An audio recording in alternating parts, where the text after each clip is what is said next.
Assalamualaikum warahmatullahi wabarakatuh. Selamat pagi dan salam sejahtera untuk kita semua. Perkenalkan, saya Hatifa, SPTM SI, NIDN 0021059404. Saya merupakan salah satu dosen program studi S1 Peternakan Fakultas Peternakan dan Perikanan Universitas Sulawesi Barat. Saya lulusan dari S1 program studi Ilmu Peternakan Universitas Hasanuddin Makassar dan pendidikan magister program studi Ilmu dan Teknologi Peternakan Universitas Hasanuddin Makassar. Saat ini, saya sedang membuat video dengan tujuan untuk memenuhi salah satu persyaratan sertifikasi dosen periode 1 tahun 2026, yaitu pernyataan diri dosen dalam unjuk kerja Tridharma Perguruan Tinggi atau yang biasa kita kenal PDD UKT-PT dalam bidang pengajaran. Bidang keilmuan saya adalah produksi ternak unggas, sehingga salah satu mata kuliah yang saya ampu adalah ilmu ternak unggas. Mata kuliah ini merupakan salah satu mata kuliah wajib yang disajikan pada semester 4 dengan bobot 3 SKS, di mana 2 SKS teori dan 1 SKS praktikum selama 16 kali pertemuan atau 1 semester. Perkenankan saya untuk menjelaskan deskripsi dari informasi umum dari mata kuliah ilmu ternak unggas. Mata kuliah ilmu ternak unggas ini mempelajari dasar-dasar ternak unggas yang berkaitan dengan asal-usul ayam, pembentukan bangsa-bangsa, anatomi dan fisiologi organ pencernaan dan reproduksi ayam, proses pembentukan telur, periode molting, serta manajemen perkandangan dan pencahayaan pada budidaya ternak unggas.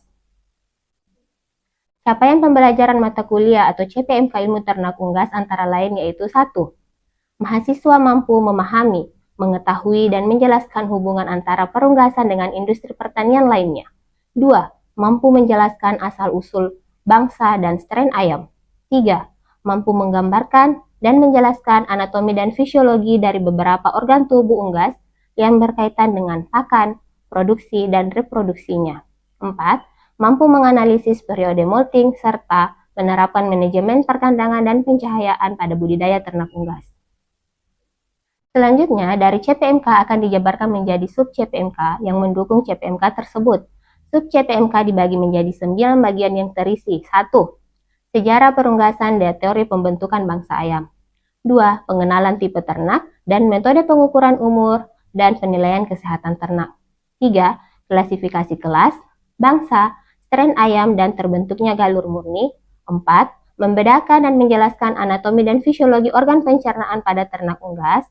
5. Membedakan dan menjelaskan anatomi dan fisiologi organ reproduksi jantan dan betina pada ternak unggas. 6. Proses pembentukan telur. 7. Menyusun ransum ternak unggas.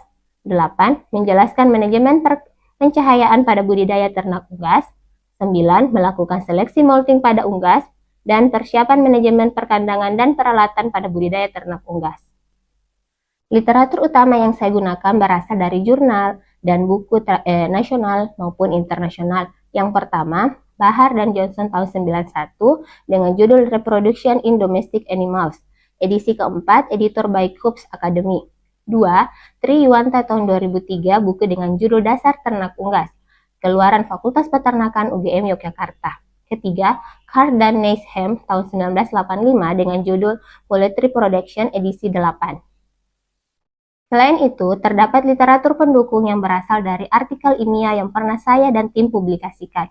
Yang pertama, buku dari Junaidi dan Hatifa et al. Tahun 2025 dengan judul Manajemen Ternak Ayam Petelur, edisi pertama CV Megapress Nusantara. Kedua, Hatifa et al. Tahun 2025 dengan judul Performa dan Morphometric of Intestinal Organs of Laying Hens Using Intensive and Free Range Rearing System EOP Conference Series. Pembelajaran pada mata kuliah ilmu ternak unggas ini menerapkan pendekatan DIA atau Delivery, Interaction, dan Assessment. Aspek delivery yang dimaksud yaitu penyampaian materi menggunakan metode ceramah interaktif, presentasi, studi kasus atau studi literatur, serta analisis kasus mengenai ternak unggas untuk membangun pemahaman konsep. Selanjutnya, aspek interaction. Adapun sistem interaksi yang saya terapkan di kelas yaitu Sistem Student Center Learning. Sistem ini merupakan metode pembelajaran yang menetapkan mahasiswa sebagai subjek utama sehingga dapat mengembangkan minat mahasiswa menjadi lebih aktif, kreatif, dan inovatif. Sistem ini terdiri dari pembelajaran interaktif, diskusi, tanya jawab, presentasi, dan studi kasus yang berkaitan dengan ilmu ternak unggas, seperti anatomi dan fisiologi organ pencernaan dan reproduksi, serta kaitannya dengan pakan, reproduksi, dan produksinya. Pertama, pembelajaran interaktif, yaitu penerapan materi di dalam kelas, memberikan pertanyaan kepada mahasiswa di sela-sela materi guna menguji pemahaman dan meminta pendapat mahasiswa. Kedua, yaitu berdiskusi dengan memilih salah satu isu atau topik tertentu yang berkaitan dengan materi pada mata kuliah ilmu ternak unggas. Kemudian, akan dipresentasikan oleh mahasiswa di dalam kelas. Ketiga, studi kasus. Dilakukan dengan menentukan salah satu kasus atau kejadian yang sedang terjadi di masyarakat. Kemudian, mahasiswa akan membahas permasalahan dan bagaimana cara penanganan permasalahan tersebut. Adapun metode pembelajaran yang saya gunakan yaitu metode blended learning dengan menggabungkan pembelajaran tatap muka secara langsung dan daring. Bentuk pembelajaran secara sinkronus dilakukan secara tatap muka di dalam kelas atau via daring menggunakan Zoom Meeting dan Google Meet. Sedangkan perkuliahan secara asinkronus dilakukan melalui grup WhatsApp atau Google Classroom untuk memfasilitasi mahasiswa dalam memperoleh bahan pembelajaran, berdiskusi, dan penugasan secara mandiri maupun secara kelompok. Selanjutnya, aspek asesmen dilakukan secara berkelanjutan untuk mengukur ketercapaian CPMK dan sub-CPMK secara objektif yang terdiri dari partisipasi atau kehadiran 10%, keaktifan dan etika 15%, kuis 15%, tugas kelompok dan presentasi 20%, ujian tengah semester berupa tugas proyek 20%, dan ujian akhir semester 20%, atau sesuai dengan prinsip Outcome Based Education atau OBE. Demikian penjelasan singkat mengenai mata kuliah ilmu ternak unggas. Selanjutnya, saya akan menampilkan cuplikan proses pembelajaran di dalam kelas secara tatap muka pada mata kuliah ilmu ternak unggas pada pertemuan ke-6. Selamat menyaksikan. Assalamualaikum warahmatullahi wabarakatuh. Waalaikumsalam warahmatullahi wabarakatuh. Selamat siang dan salam sejahtera untuk kita semua. Terima kasih adik-adik sudah hadir di pertemuan kita hari ini. Jadi hari ini saya akan membawakan mata kuliah ilmu ternak unggas, lebih tepatnya pada pertemuan ke-6. Jadi judul pertemuan kita hari ini itu tentang anatomi dan fisiologi organ pencernaan ayam. Oke, sub CPMK untuk materi pertemuan ke-6 itu adalah mahasiswa mampu menjelaskan anatomi dan fisiologi organ pencernaan ayam. Kemudian indikatornya mahasiswa mampu menyebutkan anatomi organ pencernaan dan mahasiswa mampu menjelaskan mekanisme fisiologi organ pencernaan pada ayam. Kemudian bahan ajarnya ada dua, ada anatomi organ pencernaan dan fisiologi organ pencernaan. Oke, sistem pencernaan unggas. Jadi sistem pencernaan unggas itu berbeda ya dengan sistem pencernaan pada ternak ruminansia. Kalau sistem pencernaan pada unggas itu dia lebih sederhana. Kemudian proses pencernaannya itu tergantung pada enzim. Kemudian ketika ada makanan yang tidak dapat dicerna itu tidak akan termanfaatkan. Selanjutnya sistem pencernaan unggas itu terdiri dari dua, ada organ utama dan ada organ aksesoris. Oke, ini adalah gambar organ pencernaan ayam secara utuh, dimulai dari paru, kemudian masuk ke esofagus, kemudian crop, lalu masuk ke proventriculus, kemudian ventriculus, lalu ke usus halus. Jadi usus halus itu ada 3 bagian, ada duodenum, ada jejunum, dan ileum. Kemudian masuk ke usus besar, lalu ada di usus besar itu ada 3 bagian juga, ada rektum, cecum, dan terakhir adalah kloaka. Organ aksesoris ada hati, ada limfa, dan pankreas. Oke, selanjutnya kita bahas satu persatu ya. Paru, sebenarnya paru ini dia tidak masuk ke organ pencernaan, tetapi awal dari proses pencernaan itu dimulai dari paru. Jadi paru pada unggas itu berbeda dengan ruminansia. Jadi paru kalau pada ruminansia itu biasa kita sebut mulut, tapi kalau pada unggas itu kita sebut paru. Nah, pada paru ini itu tidak terdapat gigi, bibir, dan pipi. Kemudian langit-langitnya itu lunak, tetapi rahang atas dan bawahnya menjulang menutupi mulutnya. Oke, kita masuk ke organ pencernaan yang pertama. Yang pertama itu adalah esofagus. Jadi esofagus itu sepanjang mulai dari lorong lehernya ya sampai ventriculus. Jadi esofagus itu yang panjang, yang kayak tabung, yang melengkung itu bukan ya. Jadi esofagus itu adalah dia saluran tempat lewatnya pakan yang berawal dari ujung paru hingga ujung dari proventriculus. Kemudian crop atau yang biasa kita sebut tembolok. Nah, di sini tempat penyimpanan makanan sementara. Biasa kalau kita melakukan pembedahan di bagian dalam crop itu terasa kasar ya, karena itu adalah pakan. Di sini belum terjadi penyerapan, di sini baru proses awal dari pencernaan. Kemudian selanjutnya proventriculus. Nah, proventriculus ini atau yang biasa kita kenal dengan istilah lambung kelenjar atau lambung sementara. Nah, di proventriculus ini itu dia terletak dia bersambungan dengan ventriculus atau gizar.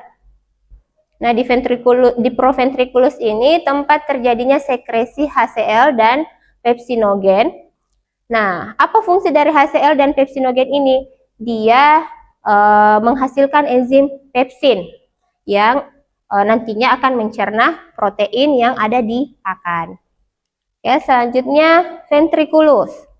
Nah, ventriculus ini yang biasa kalian sebut apa coba? Ampela. Ya, ampela.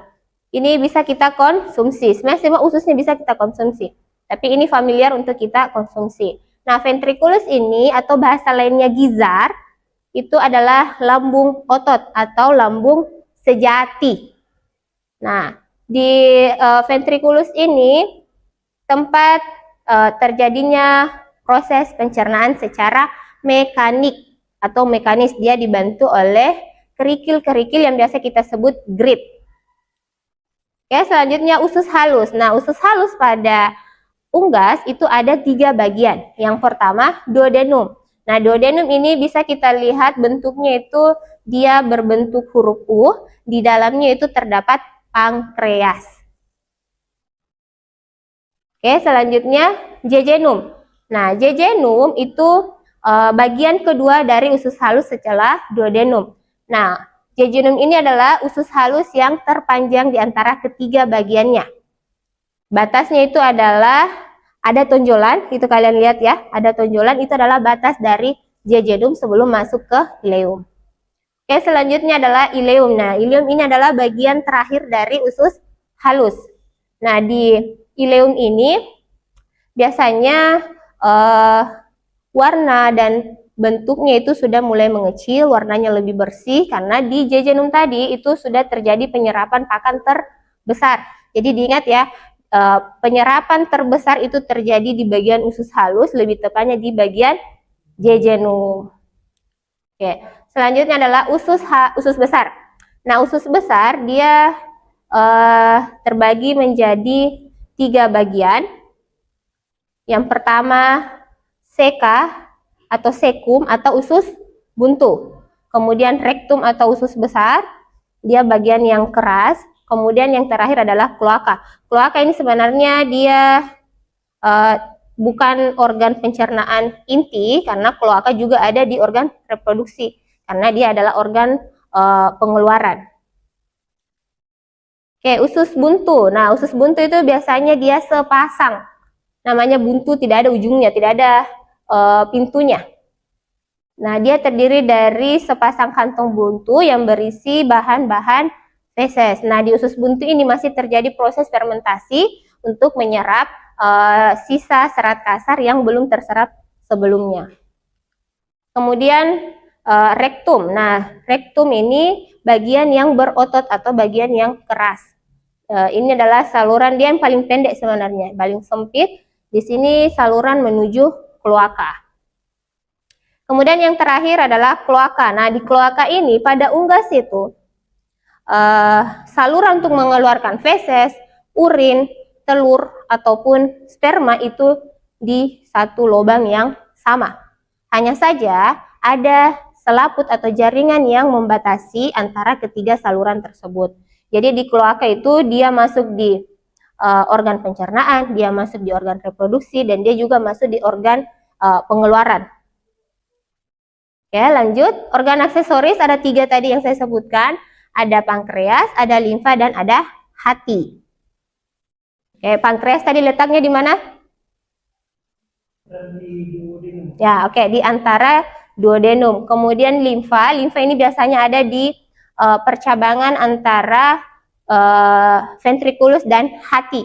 Dia berbentuk bulat, berwarna merah terang. Kemudian hati, kalau hati saya terasa kalian sudah tahu yang mana hati. Dia terdiri dari 2 lobi ya. Oke, sebelum kita beralih ke referensi dan lain sebagainya, ada yang ingin saya tanyakan. Kira-kira apa yang terjadi kalau misalnya, ini kan tadi organ pencernaan terdiri dari beberapa bagian. Jadi kalau misalnya ada satu bagian yang tidak berfungsi atau tidak bekerja dengan baik, apa kira-kira yang akan terjadi? Ada yang bisa menjawab? Saya, Bu. Oke, silakan deh. Jika salah satu organ pencernaan ayam tidak berfungsi, maka pencernaan dan penyerapan nutrisinya terganggu sehingga pertumbuhan, kesehatan, dan produktivitas ayam akan menurun. Oke, betul sekali. Karena organ pencernaan itu dia terdiri dari beberapa bagian, itu adalah satu kesatuan yang harus bekerja dengan maksimal. Karena kenapa? Ketika salah satu dari organ tersebut tidak bekerja sesuai dengan fungsinya atau sesuai dengan kerjanya, itu akan mengganggu produk akhirnya. Oke, lanjut ya.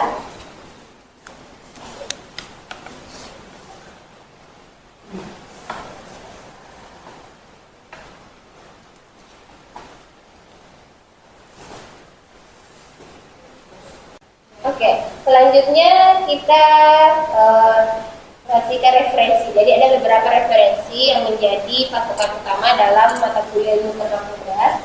Ini ada beberapa buku, kemudian ada juga jurnal yang saya hasilkan sendiri. Ini lebih tepatnya untuk materi pertemuan dalam kita. Oke, sebelum kita masuk ke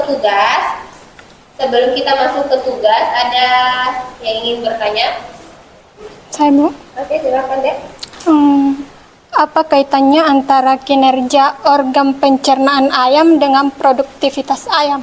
Oke, hampir sama dengan pertanyaan saya sebelumnya pertanyaannya. Jadi apa kaitannya antara kinerja organ pencernaan dengan produktivitas ayam? Jadi kinerja organ pencernaan itu sangat erat kaitannya dengan produktivitas ayam. Kenapa? Karena organ pencernaan itu dia berfungsi mengubah pakan yang diberikan menjadi zat nutrisi yang dibutuhkan tubuh atau yang dibutuhkan ternak untuk kebutuhan pertumbuhannya, produksi telurnya, pembentukan daging, dan menjaga kesehatannya. Jadi ketika semakin baik kinerja organ pencernaan, maka akan efisiensi pakan yang diberikan itu juga akan bagus, atau pakan yang kita berikan akan dimanfaatkan dengan baik. Lalu ketika pakan yang diberikan itu termanfaatkan dengan baik, maka akan menghasilkan produksi yang meningkat pula. Oke, bagaimana deh? Ya, Bu. Masih ada yang mau ditanyakan atau saya lagi yang bertanya? Tadi ada beberapa bagian di usus halus. Tadi sudah dijawab oleh Armin. Kalau di bagian apa tadi yang paling panjang?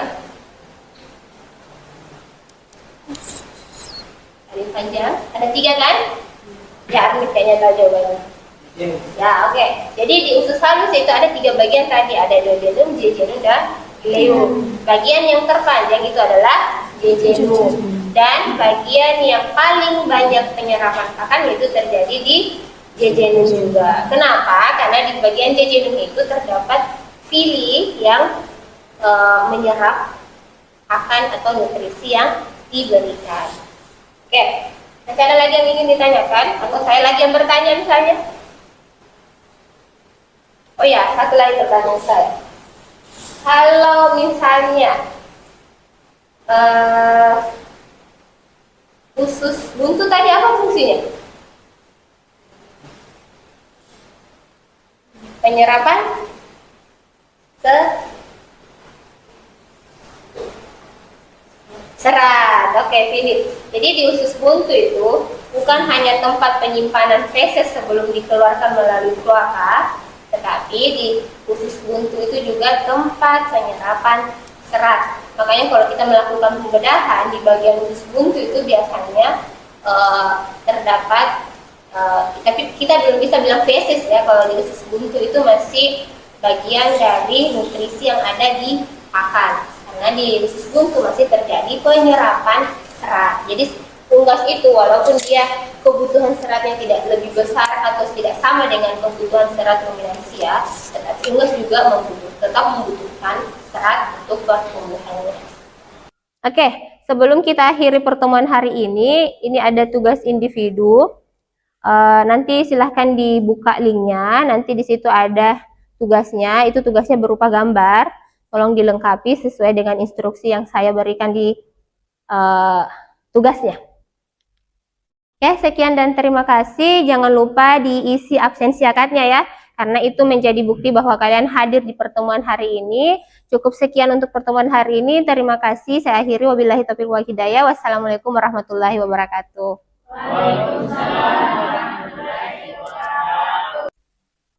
Demikian cuplikan proses pembelajaran dari mata kuliah ilmu ternak unggas yang saya ampuh. Semoga dapat memberikan gambaran mengenai kinerja pengajaran yang saya lakukan. Saya mengucapkan terima kasih kepada seluruh tim penilai dan tim panitia sertifikasi dosen tahun 2026. Tidak lupa saya ucapkan terima kasih kepada unsur pimpinan Universitas Sulawesi Barat yang telah mensupport sampai ke tahap ini dan juga kepada rekan sejawat, dosen, dan rekan-rekan mahasiswa. Demikian yang dapat saya sampaikan. Mohon maaf apabila ada kesalahan atau kekurangan. Wabillahi taufiq wal hidayah. Wassalamualaikum warahmatullahi wabarakatuh.